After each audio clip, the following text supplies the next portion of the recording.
Olá, seja muito bem-vinda, seja muito bem-vindo. Esse é mais um vídeo da série Passo a Passo do Projeto Função Autonômica. Eu sou Felipe Matuzzi, professor DO, PhD, e no vídeo de hoje nós vamos falar sobre como o SNA atua na pressão arterial. Isso é uma dúvida que muitos alunos me perguntam, pedem para eu explicar um pouco mais sobre essa relação e vamos explicar um pouquinho para vocês como que funciona de uma maneira mais simples e direta. Muito bem, quando a gente pensa em termos de pressão arterial, a pressão arterial, ela obviamente, ela é a frequência cardíaca sobre a resistência periférica, né? Então, basicamente, a gente acaba tendo uma relação em que a frequência, eu tenho que pensar em mecanismos que diminuam ou aumentam a frequência cardíaca, né? Seria o débito cardíaco, e questões que aumentem ou diminuam a resistência dos vasos. Então eu vou ter dois fenômenos fisiológicos importantes. Algo que faça trabalhar tanto a frequência cardíaca quanto a capacidade dos vasos em abrir ou fechar. E obviamente, se eu parar para pensar, existe uma relação direta com o sistema nervoso autônomo simpático. Por quê? Porque o simpático, ele basicamente, ele vai fazer a inervação do coração, e essa inervação do coração, ela vai estar associada a um aumento da sua frequência cardíaca quando ele tem a ação, né? Só relembrando, a gente vai ter, deixa eu deixar assim mais arrumadinho, a gente vai lá a medula. Nossa, pera aí. Pronto. Medula.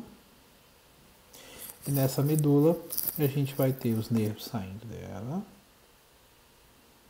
obviamente.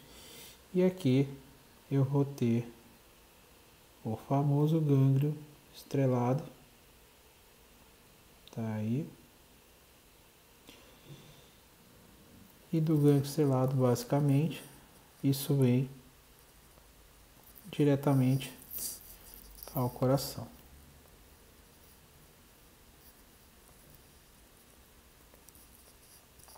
Suas quatro câmaras assim.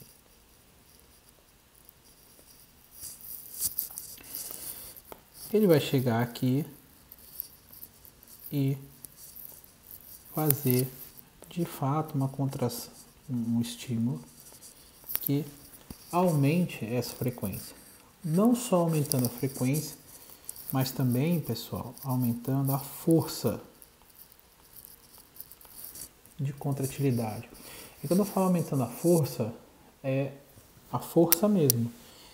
E para a gente lembrar, para o músculo aumentar a força, para ele fazer mais força, o que eu preciso ter? Um aumento da frequência de disparos dos nervos. Olha só que interessante. Eu preciso fazer com que os nervos disparem mais ou com maior frequência para que o coração faça mais força para bater. Olha que interessante. Então eu preciso que ele dispare mais. Logo, ele aumenta a frequência de disparo do coração. Não só aumenta a sua frequência de batimento, mas como aumenta a sua força também. Logo, isto vai tender a levar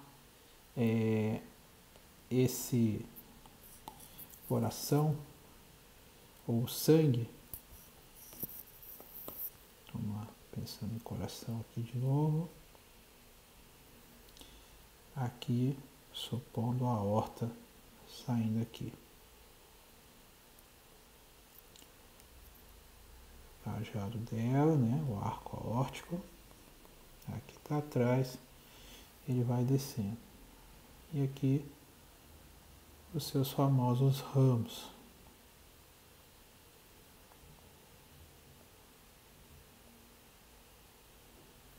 Opa. Sim. Assim. Ok, então tá lá. Então, ele vai pegar, fazer uma força, o ventrículo aqui, ó, enorme, e levar o sangue nessa região. E o sangue vai percorrendo por todas essas artérias. Ok? Logo, eu preciso ter um aumento, vamos dizer assim, da força de contração cardíaca para que esse sangue chegue aí. E, obviamente, isso cria uma pressão no vaso. Então, se eu tenho um aumento dos estímulos do SNA simpático, a minha tendência natural é que eu tenha um aumento da pressão arterial por esse motivo. Acaba acontecendo isso dessa forma, né? Claro que existe vários mecanismos que estão associados a isso, então que a gente vai comentar algum deles com vocês, mas aí a gente vai ter basicamente alguns pontos que são importantes de serem destacados. Então aqui a gente vai ter uma certa, vamos dizer assim, diferença. Aqui seriam as artérias carótidas, obviamente aqui interna e aqui externa, interna e externa, e logo nela nós vamos ter como se fosse um gânglio aqui que vai ajudar a determinar como está a pressão, né? E aí é muito interessante que isso normalmente está associado ao nono par, glossofaríngeo, tá? Bilateralmente. Então ele vai informar o sistema se essa pressão está muito aumentada ou não. Então isso ele vai informar ao corpo com os seus troncos cerebral, cérebro aqui. Pronto. Bonitinho. Isso vai informar essa região, né? O estímulo do 9 lá. E obviamente ele vai ter uma série, põe azul, uma série de relações feitas aqui no tronco cerebral.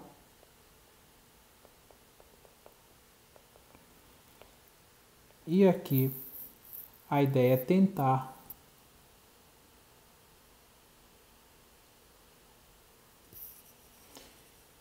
seria tentar continuar regulando essa pressão a partir, deixa eu pôr assim do lado de cá, a partir de uma regulação do SNA simpático, aumentando ou tentando diminuir o estímulo dessa região.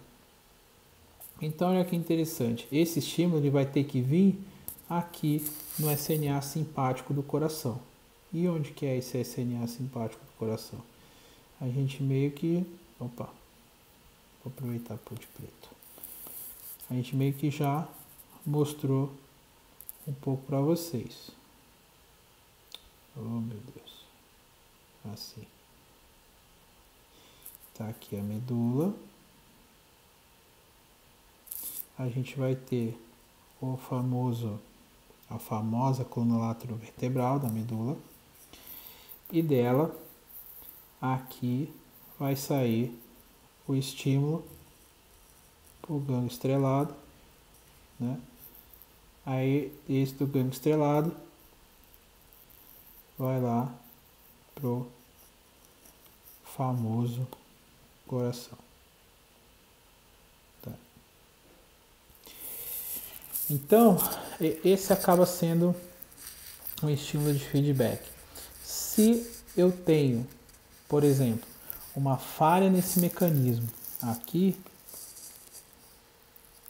eu posso ter uma falha desse feedback e desse controle regulatório associado. A gente pode ter uma falha disso aí, ok? Porém, via de regra, ele acaba funcionando bem e tudo mais. Só que esse é um controle autonômico, tá? Ele é um controle autonômico e essa é uma relação normalmente mais aguda. Então, o que eu quero dizer com isso? Relação mais aguda. Normalmente aguda. A pressão arterial, ela tem, vamos dizer assim, picos de aumento, né? Ou você tem baixos dessa pressão. Então, por exemplo, se você está num momento de estresse, seja emocional, é uma notícia ruim, ou qualquer coisa assim, a tua tendência é obviamente uma ativação do SNA simpático e, obviamente, por consequência, a tua tendência é ter um aumento de PA. Por isso que, via de regra, a gente não conta a notícia ruim para quem está meio ruim do coração, porque ele pode ter um pico hipertensivo mesmo. Né? Essa questão emocional ela pode estar associada com isso, não tenha dúvida. Tá? Então, ele pode acabar ocorrendo nisso. Então, os picos de hipertensão, quando a pessoa tem picos, ou seja, quando lá, minha pressão foi para 20/10, tive um pico de hipertensão. Os picos de hipertensão é que estão mais associados com o sistema nervoso simpático, porque o sistema nervoso ele vai controlar muito a primeira parte da equação, que é a frequência. Opa, volta aqui. Ele vai controlar muito a primeira parte da equação, que é muito mais a frequência do que propriamente a resistência do vaso. Então essas resistências do vaso e a quantidade de líquido lá dentro, se ele está com mais água, com menos água, etc., normalmente isso vai ser, vamos dizer assim, feito ou contabilizado na resistência periférica. Seria nessa outra porção da fórmula. Então a resistência periférica ela está muito mais associada com eventos hormonais, renais e vasculares do que da parte autônoma. Então, por exemplo, vamos pegar mais uma aqui. Por exemplo, vamos supor uma pessoa que tem uma pressão lá de 120/80 milímetros de mercúrio. Essa é uma pressão que aqui a gente chama de sistólica e aqui a gente chama de diastólica, tá? Via de regra, esta primeira parte aqui, ela acaba tendo uma relação muito mais com o SNA, muito mais com a frequência cardíaca. Esta de cá, ela acaba tendo uma relação muito mais renal, hormonal,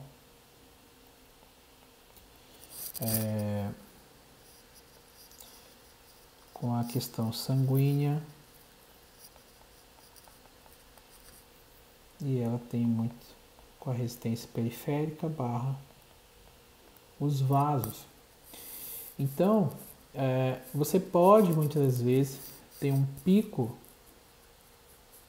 aqui da sua pressão sistólica e a diastólica basicamente continuar parecida.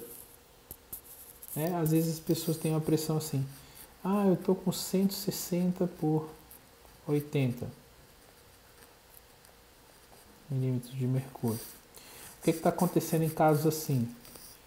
A pessoa está com uma hiperativação simpática aqui.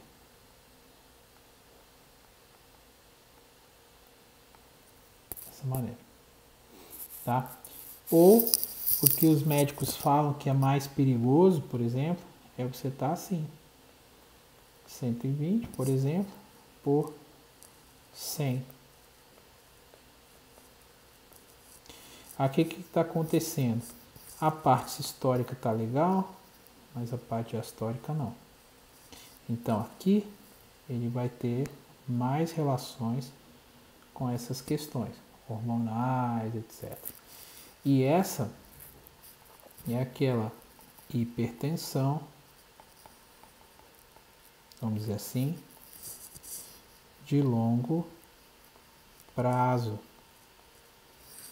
Hipertensão de longo prazo, ou seja, é aquela hipertensão que não passa. A pessoa tem, né? Porque acaba que você tem, por exemplo, sangue aqui dentro do vaso. Vamos supor um vaso aqui, né? Um vaso sanguíneo aí, direitinho. Tá aqui. Esse vaso, ele vai ter uma certa capacidade de contrair e uma certa capacidade de distender. Ele vai ter essas duas relações. O sangue, quando ele passa aqui dentro, né? Ele está passando aqui dentro, o sangue, ele vai fazendo força. Vou pôr assim, esse vermelho. Ele vai fazendo força contra as paredes do vaso. O fluxo do sangue. Ele vai fazendo força, ele vai andando à frente e fazendo força contra a parede do vaso. E assim o sangue vai passando. E quando ele faz força na parede do vaso, esse vaso ele tem que ter uma certa capacidade de distender e continuar. Percebe? Então, de novo, o sangue passa, o vaso estende, ele continua e o vaso volta ao normal. E essa onda vai seguindo aqui, ó. E vai passando. Tudo bem?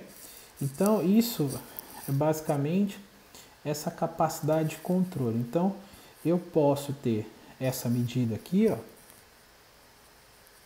associada a essa dificuldade do vaso em estar trabalhando dessa maneira. Primeira coisa. A segunda coisa, ela pode estar associada com a quantidade de sangue. Então, mais sangue, então como se eu tivesse mais setinhas aqui, girando a pressão. Mais setinhas girando a pressão. Né? E, obviamente, isso vai fazer, vamos dizer, mais força a essa região aqui. E o vaso vai ter que, em tese, se dilatar mais para poder receber essas forças. Ok. Então, ele acaba sendo um dos fatores que leva a isso. E aí, ter mais ou ter menos sangue, muitas vezes, vai depender da quantidade hídrica que existe. Essa quantidade hídrica, por exemplo, ela normalmente é determinada nos rins. Olha lá. Então você vai ter o rim, bonitão lá. Opa, virou um quadrado meu rim. Pronto. Eu tenho rim, cálice renal lá direitinho, pirureter e vai embora com a urina. O sangue chega no rim e ele vai ser filtrado por esse rim. Tá? O sangue chegou, vai ser filtrado por esse rim. Quando ele vai ser filtrado, ele pode fazer liberar mais água e essa água ir embora, mais água. Então, a água vai embora, vai embora, vai embora e aí o sangue fica mais espesso e com menos volume. Ou o rim pode fazer com que essa água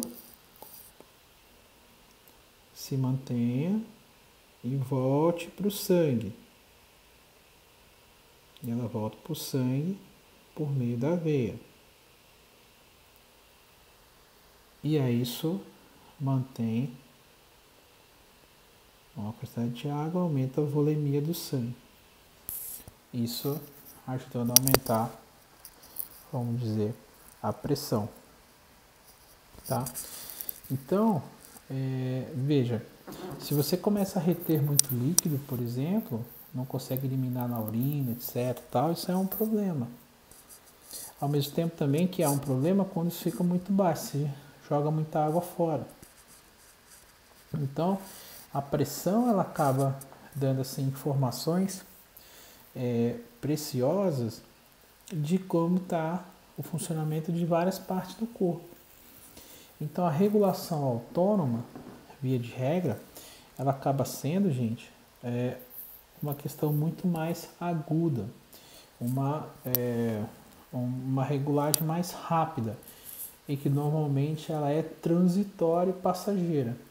É aquela clássica, né? Você se incomodou com alguma coisa, a pressão aumenta, tal, não sei o que, teu batimento sobe, você fica assim, e aí você vai se acalmando e a coisa vai descendo, né? Qual que é o problema? Quando você tem isso mantido às vezes, que é o que acontece com muitas das pessoas, assim, por conta do trabalho, por conta do trânsito, por conta de uma série de coisas. Aí, vamos lá. Espera lá. Novamente, você vai ter aqui, ó, esse gráfico que eu já fiz inúmeras vezes. Você vai ter a sua frequência cardíaca aqui, ou você pode pôr sua pressão arterial também, vamos pôr pressão arterial aqui, e aqui o tempo. Muito bem, então vamos supor que você tenha uma máxima de pressão que você conseguir a 180 milímetros de mercúrio. Tá? Só que a tua pressão média ela é 120. Então, vamos supor assim, a tua capacidade de variar essa pressão, ela vai ser esta aqui, ó. Essa capacidade de delta de variação. Essa vai ser a tua capacidade de variação. Aqui vamos supor máximo e aqui a média. Vamos ver paciente 1.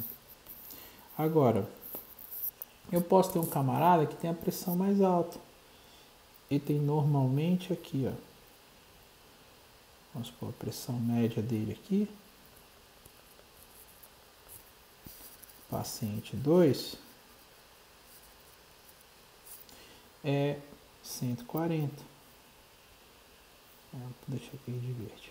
140. Já o delta de variação dele, ele é menor. Né? O delta de variação dele é menor. Ele consegue variar menos a pressão, ou seja, ele consegue suportar, vamos dizer, uma menor sobrecarga. A sobrecarga que ele suporta, ela é menor. Ou seja, esse cara tende a estar mais estressado com o tempo. Logo, o paviozinho dele está mais curto. Eu brinco que isso aqui é o pavio. Então você pode ter um pavio assim, e o pavio aqui é mais curto. Ou seja, ele queima mais rápido. Isso aqui é o pavio, tá? Pavio, pavio, pavio. Pavio longo, pavio curto. Olha aí que interessante. Então, claro, acaba estressando mais essas pessoas, cara. Estressa mesmo. Estressa mais, incomoda mais, e isso pode ser, vamos dizer, algo que é problemático. Quando a gente fala da regulação autonômica, eu estou falando muito dessa variação, da capacidade dele de variar ao máximo, mas também da capacidade dele de voltar à média. Essa capacidade de ir ao máximo, ele tem a ver com o simpático, e essa capacidade dele de voltar, ele tem a ver com o parasimpático. Tá? Essa variação. Agora, a média, aqui, ó. Deixa eu fazer assim. A média aqui, ó, do indivíduo 1 e a média do indivíduo 2, isso aqui, né, que seria essa pressão média, ela não tem muito a ver com o sistema nervoso autônomo. Aqui, como eu falei, ela vai estar muito mais associada com a parte renal, hormonal, os hormônios, né, vasopressina, lá, aquela coisa toda. Então, o sistema nervoso autônomo ajuda a controlar a pressão arterial? Sim, sim, mas normalmente são aquelas pressões que tem o pico, volta, picos de pressão. Eu tive um pico de pressão, aumentou, eu tive uma queda de pressão, também é a relação que é feita, né? Você pode ter uma queda dessa pressão de uma vez. Olha que interessante. Eu posso ter aquela pressão que a pessoa caiu de uma vez, né? Não teve entrada simpática. E isso normalmente está a ver com aquelas síndromes chamadas de ortostáticas. Ortostáticas. Que a pessoa tem que ficar em pé. Ela está deitadinha lá. Aí quando ela precisa ficar em pé, nesse processo dela ficar em pé, eu tenho que ter uma ativação simpática, né? O sangue para percorrer aqui, ele pode ser uma pressão menor, mas para cá ele tem que fazer mais força. Logo, tem que haver um aumento da pressão. Quando tem um aumento da pressão, sintomas, aí eles aparecem.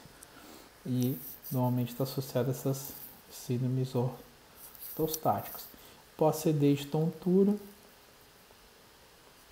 Tem pessoas que têm coisas mais graves, como desmaios, por exemplo, né? E é aquele caso daqueles guardas da rainha da Inglaterra que ficam muito tempo lá na mesma posição, fica tanto tempo em pé que de repente acaba desmaiando, né? E, enfim, acaba tendo essas relações de síndromes ortostáticas.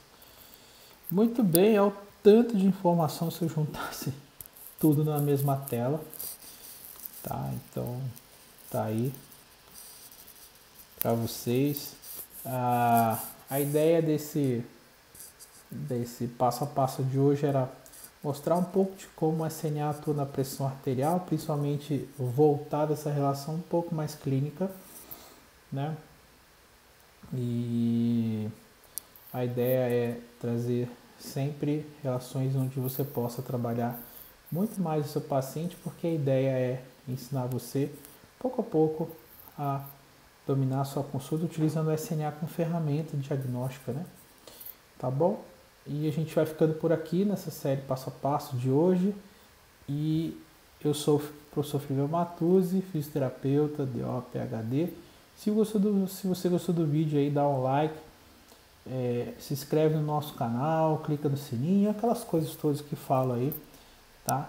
E você pode até compartilhar com alguém se você achou interessante. Valeu, obrigado, fraternal abraço e até a próxima.